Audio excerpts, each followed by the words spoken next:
Sup, everybody? So, please pardon the extra clutter today. We had some rearranging. So I took all my plants off of the windowsill, moved the lights in, I'm able to close the drapes there. That way there it keeps the temperature at a nice 80 degrees. That is awesome. Also, if you can see down there, baby, see more. Should be the last bit of my new gnomes for a while. I went through a gnome thing, but yeah, he's gotta be there. Then we got the Nepenthes repotted, and we put the fly traps down in there.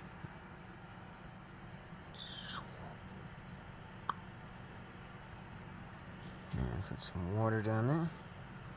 Hopefully keep that a little bit more humid. There's a heating pad underneath. Then the band got bigger.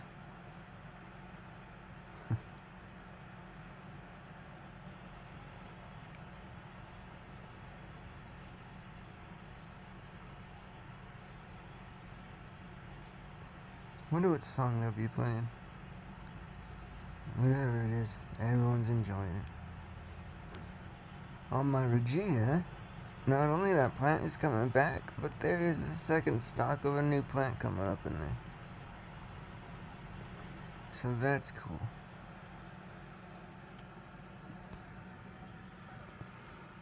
Moved my herb garden down there, because I got my lights going down that way. Guanabona's in the corner, lime tree's in the corner. They've got their own lights down there. Those guys are probably dead. On top. Fungus. Super duper cool. Anywho. So, purpose of the video now is I'm going to take that Binata and I'm going to put it in this pot here that was given to me by the owner of our local floral shop. Daisy Hollow. So, we take our moss that just came in today, and we're going to be getting it soaked, and soaking it for at least a couple minutes, and we're going to put this,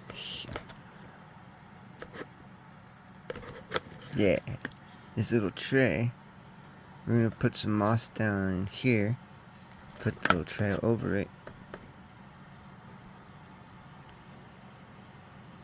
and because I don't like the way those drainage holes are elevated, but if we put the moss there, his roots, he wants to be wet all the time anyways, so if there's any water down there, I don't want it to be sitting there just molding, or not mold, but just sitting there.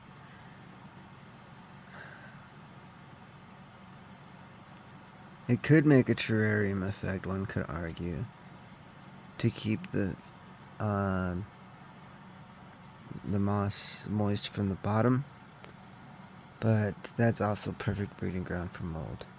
So if I just fill it in with the moss that has an antibacterial property, not use the little tray here, we'll save that for another pot another time if it fits, because it will. And we'll just put the moss all the way just in here, and we want to put it about that much or so in there. I know because I measured like this, and has about as much as I said before underneath it. That way there, your roots are going to have a lot of time to expand. So, let's begin. Alright, so I went ahead and soaked got that to the level I want it. Now I'm getting some more moss pre-soaking, because next step is I'm going to take that guy out and we're going to plop it down in the middle there and then fill in the sides with that. I will be back with the final product. Make sure you're using distilled water, by the way, this whole process, because these are carnivorous plants. I don't know any carnivorous plants that can survive with any other kind of like tap water. I guess rainwater and reverse osmosis water works too, but I've never tried them. I've got my distiller. It works super duper great. It's distilled water all the way for me. Alright. I'll be back. Just to give you a shot before I start filling in the sides there with that moss. That's how it looks now. I'll be back with the next thing. So this is midway. You want to make sure you get your moss even, but go ahead and pack it somewhat firmly, but not like, you don't want to. You want to make sure that there's very little air pockets in there. Very little big ones, I should say. There's going to be air pockets. It's 100% sphagnum moss. A lot of people put perlite in theirs. Perlite is good, but I'm going 100% sphagnum moss here. And this is also a great spot to make sure your plant is in there how you want it. If it's centered or not, or if you want it off-centered for any reason. But centered should do just fine. Alright, I'm going to go ahead and finish this up because I need to get some more moss soaking.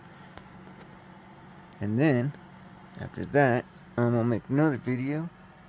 And we're going to put that guy in that old pot. Alright.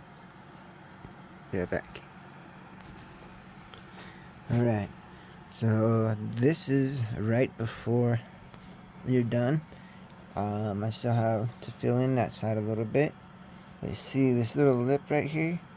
You want to kind of blend that in. So we're going to put some more, just a little bit overlapping the existing moss, but not all the way up to it.